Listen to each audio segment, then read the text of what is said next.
네, 글로벌 핫 이슈 시간입니다. 간밤에 어떠한 재료들이 시장 움직였는지 파헤쳐 보도록 하겠습니다. 자, 이 시간 이투데이 민태성 부장과 함께하도록 하겠습니다. 부장님 안녕하십니까? 네, 어서 오십시오. 네, 본격적인 이야기 나눠보기 전에 헤드라인부터 확인하겠습니다. 자, 10월 소매 판매가 전월 대비 0.3% 감소했습니다. 오바마 대통령은 재정절벽 해소와 관련해 부유 측에 대한 세금 인상을 다시 한번 강조했습니다. 삼성전자의 휴대전화 판매가 지난 3분기에도 증가세가 지속됐다는 소식입니다.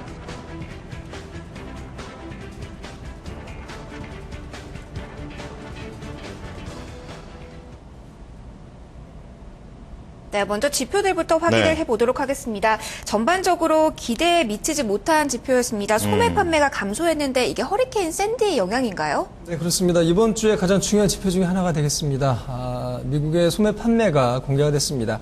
미국의 소비 심리를 가늠할 수 있는 주요 지표로 볼 수가 있겠는데요. 상무부에 따르면 10월 달에 소매 판매는 전월 대비 0.3% 감소한 것으로 밝혀졌습니다. 지난달 1.3% 증가했었고요. 물론 지난달에 비해서 크게 미치지 못했고 전문가들이 예상한 0.2% 감소보다도 지표는 더욱 좋지가 않았습니다. 자동차를 제외한 소매 판매는 보합권을 나타냈습니다. 역시 전월의 1.2%는 물론이고요. 전망치는 0.2% 증가에 미치지 못하는 수치가 되겠습니다. GM이라든가 포드 같은 자동차 업체들의 판매가 허리케인 샌디 영향으로 감소한 것이 소매 판매 감소의 주요 원인이 됐다고 상무부는 설명했습니다. 네. 이 물가는 마이너스로 돌아섰는데 인플레이션 압력은 그리 크지 않은 것 같습니다. 네, 그렇습니다. 미국 경제에서 물가 압력은 그다지 크지 않다는 사실이 다시 한번 확인됐습니다. 노동부가 지난달 생산자 물가지수를 공개했습니다. 노동부에 따르면 10월 달에 0.2% 하락한 것으로 밝혀졌습니다. 월간에 0.2% 상승을 예상한 바 있었고요.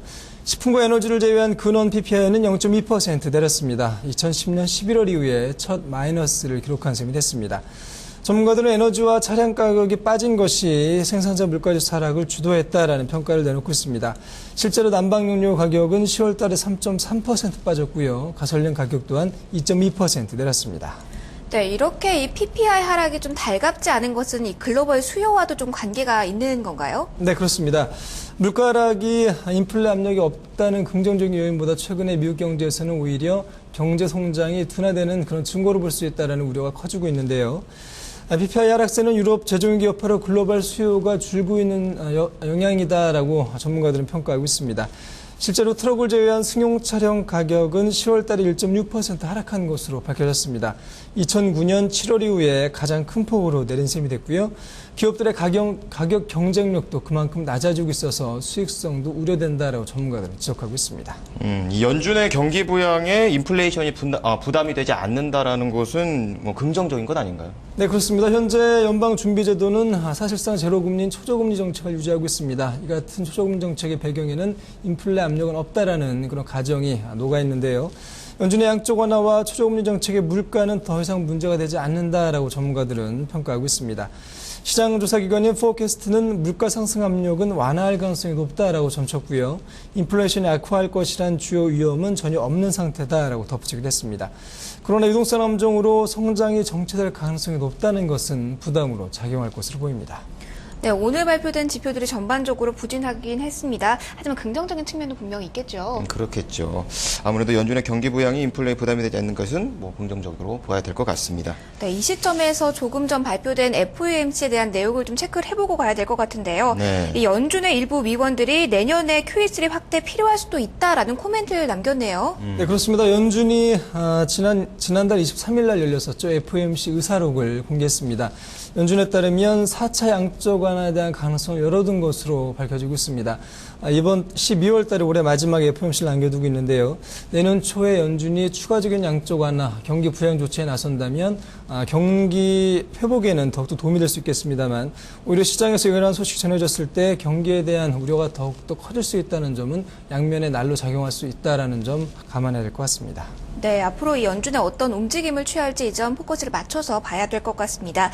이번에는 재정 절벽에 대한 이야기를 해보겠습니다. 해보도록 하겠습니다. 네. 오바마 대통령이 이 재정 절벽 해소와 관련해서 부유층에 대한 세금 인상안 다시 한번 강조했다고 하는데요. 네, 그렇습니다. 오바마 대통령이 오늘 재선 확정 후에 처음으로 기자회견을 가졌습니다. 재정 절벽과 관련된 자신의 입장을 다시 한번 강조하기도 했는데요. 부유층에 대한 세금 인상은 불가피하다는 점을 고수했습니다. 조지 부시 전 대통령 때 통과된 감사안 가운데 부법산 연간 소득이 25만 달러 이상인 가구에 대해서는 세금 인상이 필요하다는 것이 오바마 대통령의 입장이 되겠습니다. 이 오바마 대통령은 이 부유층을 제외한 국민에게 그런 분들에게는 감세가 필요하다라는 그런 입장을 나타냈다고요. 네, 그렇습니다. 오바마 대통령이 공화당 쪽에 좀 절충안을 내놓은 그런 부분이라고 볼 수도 있겠습니다. 오바마 대통령은 미국이 전체에 대한 세금 인상은 경제 자체가 감당할 수 없는 수준이다라고 말했고요. 미국인 98%는 세금 인상을 경험하지 않게 될 것이다라고 설명했습니다.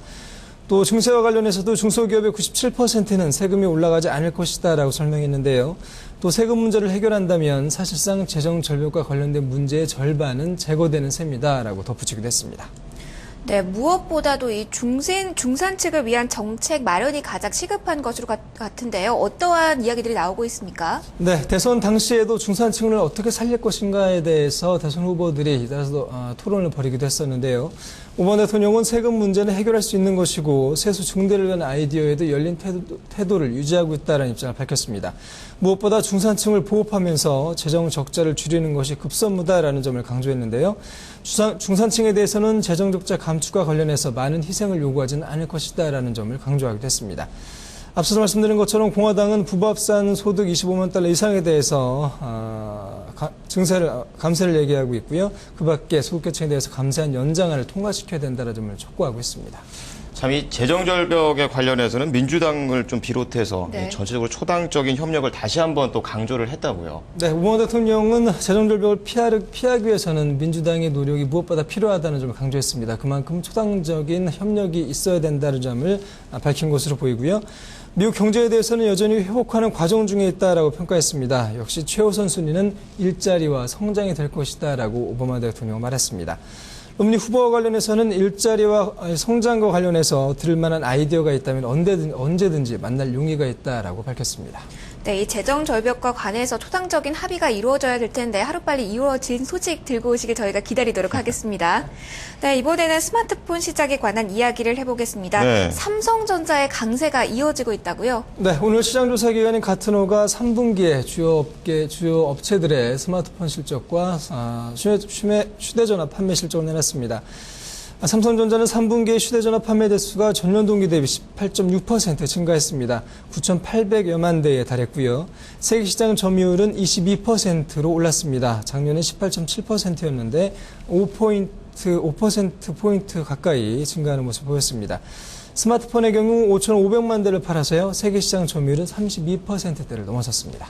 이 삼성전자가 잘 나간 만큼 애플과 노키아는 상대적으로 좀 부진을 면치 못했다고요. 네, 그렇습니다. 한때 세계 최대 휴대전화 업체였죠. 노키아의 굴욕은 계속해서 이어지고 있습니다. 노키아는 3분기에 21.9% 감소한 823만여 대 휴대전화를 판매하는 데 그친 것으로 나타났습니다.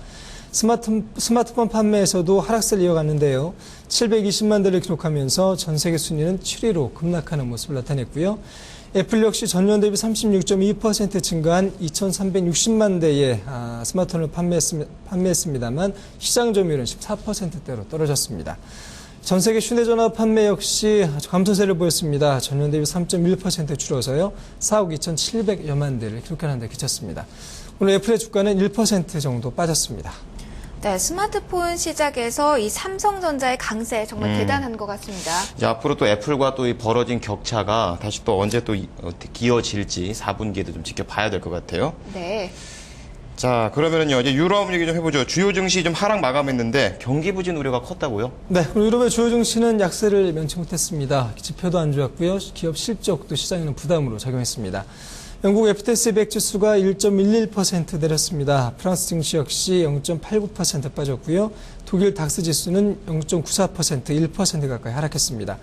지난 9월 유로존 산업 생산이 포르투갈과 아일랜드가 두 자릿수의 하락세를 보이면서 전월 대비 2.5% 감소한 것이 시장에 큰 부담이 됐습니다. 3년 만에 최대 감소폭이 되겠습니다. 그리스 경제 또한 17분기 연속 마이너스 성장세를 기록했습니다. 3분기 GDP는 전년 동기 대비 7.2% 위축됐습니다. 네, 알겠습니다. 이렇게 경기 둔화에 대한 우려 이어지고 있는 가운데 유가를 좀 확인을 해보도록 하겠습니다. 이스라엘이 팔레스타인 가자 지구에 공급을 가했다고 하는데 이렇게 중동발 리스크가 올라가면서 상품 시장 어떻게 마감이 됐나요? 네, 오늘 상품 시장의 주요 상품 가격은 전반적인 오름세를 보였습니다. 방금 말씀하신 것처럼 중동의 지정학적인 우려가 커진 점이 유가를 끌어올리는 그런 재료가 됐는데요. 국제유가는 오늘 1% 넘게 올랐습니다. 배럴당 86.26달러로 현재 시간의 거래에서 거래가 되고 있습니다. 금값 역시 장중에는 등락을 거듭하는 혼조세를 보였는데요. 현재 시간의 거래에서는 0.05% 올랐습니다. 온스당 1725.70달러로 거래가 되고 있습니다. 네, 부장님 오늘 말씀 감사합니다. 네, 감사합니다. 고맙습니다. 네, 민태성 부장이 들고 온 세 가지 헤드라인 다시 한번 정리해드리겠습니다. 자, 미국의 10월 소매 판매가 전월 대비 0.3% 감소했다는 소식입니다. 오바마 대통령은 재정절벽 해소와 관련해 부유층에 대한 세금 인상을 다시 한번 강조했습니다. 부유층에 대한 감세안을 종결시키면 재정절벽의 절반은 해결할 수 있을 것이란 입장입니다. 이 삼성전자의 휴대전화 판매가 지난 3분기에도 이 증가세가 계속 이어지고 있습니다. 네, 미국장 움직인 재료들 이번엔 키워드로 살펴보도록 하겠습니다. 김보성 캐스터 전해주시죠.